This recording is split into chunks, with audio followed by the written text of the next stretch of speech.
G'day cocktail lovers, I hope you've been keeping well. It's cocktail challenge time. It's a month off in April, but the challenge crew have been at it again.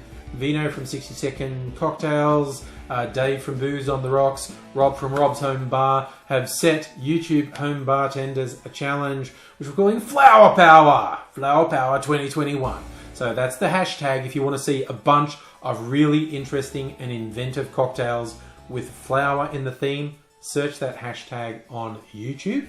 The rules are we're using the hashtag. There's a floral element in the cocktail and there's a floral garnish. And I've got all that under control and I'm just going to sneak this in because it's got to be in the month of May because we're thinking Northern Hemisphere with May and flowers and whatnot. I'm in the Southern Hemisphere. We're just getting a decent taste of winter here at the moment. But I'll play along. When I randomly just went, I'm just going to search on a cocktail site, flower, what comes up. And this one came up. I like the sound of it. It's called the Caneflower. It's built around Kashasa. It has the requisite floral element. And I've gone to a little bit of trouble to make a garnish, which I hope is worth it, but you'll see it soon. Let's get started with this cocktail, the Caneflower. Central to this cocktail is Kashasa. If you're unfamiliar with Kashasa, it's a Brazilian spirit. Look, it's essentially a rum, but rum is distilled from a base of molasses, which is boiled down sugarcane juice, whereas Kashasa comes from the sugarcane juice. It's not a molasses base, it's a pure sugarcane base, and that tends to make for a lighter spirit. A lot of people talk about it being grassy. I do love, my friend Charles called it the raw vegan version of rum, which is actually a pretty good comparison of what Kashasa is to rum, quite honestly. But we're starting with the Kashasa, and it's 1.5 ounces or 45 mils going in. The recipe also calls for 3/4 of an ounce of Aperol or another bitter red aperitivo. I decided to have a bit of fun with it. This week I got some pre-bottled cocktails, which I very rarely do, but this is from the Archie Rose Distillery in Sydney. I have a friend, Kirsten, who works there, who recommended them.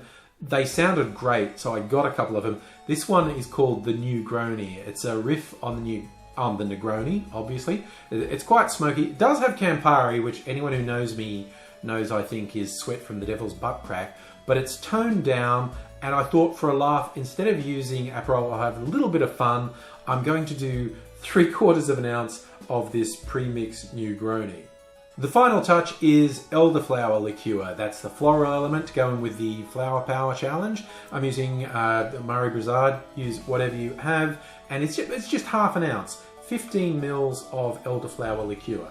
As this is an all booze cocktail, no surprise, it's stirred. So I've added some ice to my stirring glass. Gaz Regan's magic finger. Imbue the spirits, imbue the cocktail with the spirit of Gaz Regan. Here's my floral garnish for the challenge. I worked on experiments on this for a day or two. I kind of got there in the end. It's just basically melted sugar that's then put in a muffin tray, and I stuck a flower in it. And stay there, you bastard. I did not slave over this for a friggin' day for you to fuck with me now. It's gonna. I don't recommend this. This is a pain in the ass doing this. Watch me break either the garnish.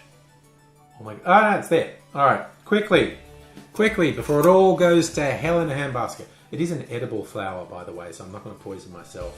I made one with another flower. Mrs. English goes, "What the fuck is that?" No, that's poisonous. Don't do that. I go, well, I'm not going to eat it. It's poisonous. All right, fine. I used a poisonous flower. This one's edible. Nasturtium, I think it is. Right. So we've got this lovely light pink drink. It's looking nice and flower powery. All important. Taste test time. Go to hell, you bastard. Ah, but the drink's good. Ooh, no, the drink's good. The character of the Kashasas coming through, that grassy characteristic people always talk about. And because the cocktail that I used is lightly bitter rather than being full-on Campari, Aperol, which was the recommended ingredient, is actually much milder than Campari as well. But that's a bit of fun. It worked using that premixed cocktail in there. And it's got a slightly smoky element as well. But I did do a test run of this with Aperol, which was quite nice. But this is a really light drink. It's got that light rum-like characteristic from the Kashasa. It's got the bitterness and just that really nice light floral element from the elderflower. Because it's only a little bit. Elderflower can be a bit sort of cloying and whatnot. I like it if it's brought in a subtle way, and it works in there. There's a balance between the Kashasa, the bitter element, and the floral element. So yeah. Here we go. I was going to do a comparison because this is called Caneflower. I actually have a Flor de Cana rum, which literally translates as cane flower, and I thought, that rum is made for this. I should compare it. But I'm actually making a few cocktails in a row, and I don't want to get absolutely legless. Stay tuned this week to find out if I do, because this is the first of 3, and I did some warm-up drinks, I'll admit. So yeah, if you're not already subscribed, subscribe to the channel to see how I survive for the next couple of cocktails this week. And just to have fun. I like to have fun here on Angry Cocktails. I hope you have fun too. Look, I hope wherever you are, you're taking care. Take care of other people as well when you get the chance. But most important, stick around. I hope to see you again soon. And until I do, flower power. Cheers.